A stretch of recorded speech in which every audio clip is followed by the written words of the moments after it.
Welcome back. It's year 4 of our hobby farm and making our own hay for our small dairy herd.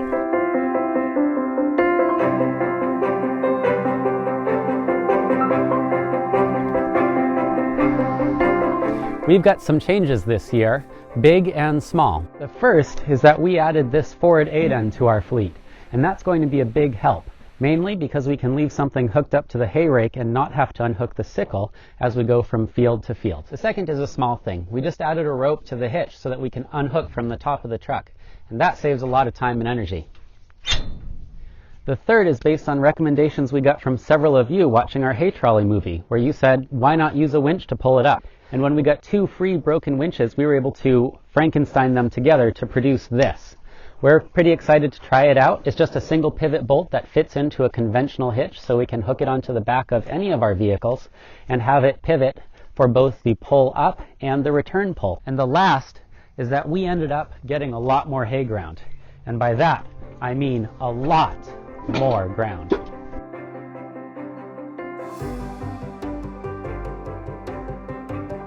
This is a huge change for us. See, here we have 20 acres from the neighbor, and they are saying we can use as much of it as we want. We've also had an amazing growing season, with more moisture than we've ever had before and perfect temperatures, which means there is more hay grass here than we can possibly use. So enough with the updates, let's get cutting with this.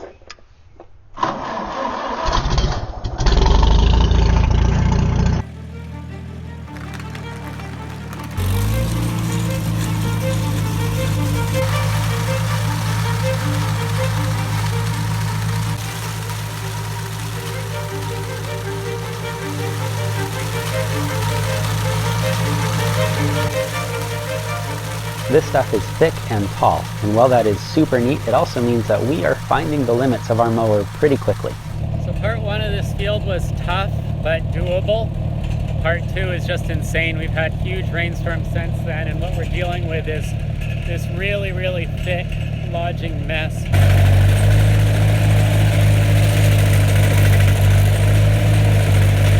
And there it goes. There's so much laid down and it is soaking wet. It's just a matted sponge with even rotting off leaves on the bottom. It's just not worth it. I think I'm going to give up on this field. We're going to put a perimeter electric line around it, let the cows actually eat it. And we're going to go cut some easier fields instead. So a bit of a turnaround on plan. I was super excited about this, but I just can't get more.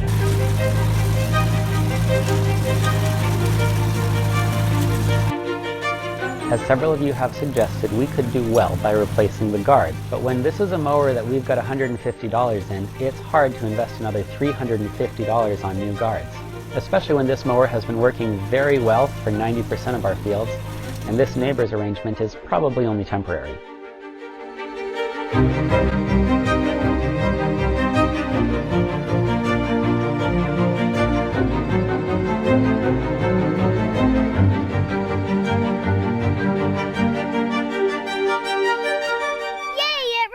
That's good for grass. Yeah, no.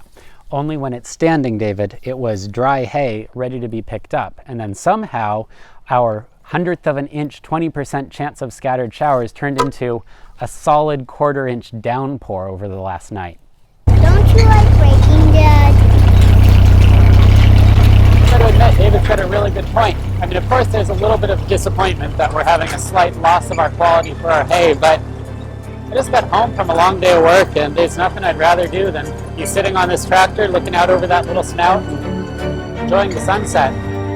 What a great way to spend my evening.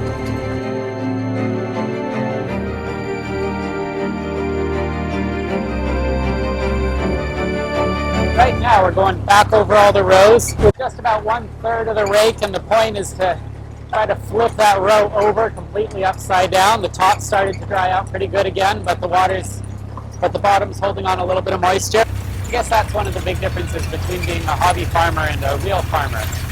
This sort of a thing, yeah, it's okay.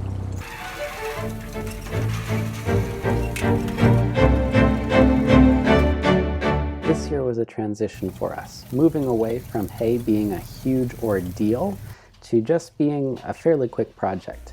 We're finally getting efficient enough that this makes some sense. And I'm proud to say we're getting pretty good at making this truck mullet absurdly tall. So this is the speed we're moving at with a pullback on the winch, and that is twice as fast because that is running a return loop. So on the initial pull-up, it would be going half that speed and then a quarter that speed on the actual lift. It's just easier to bomb around on the 8 end.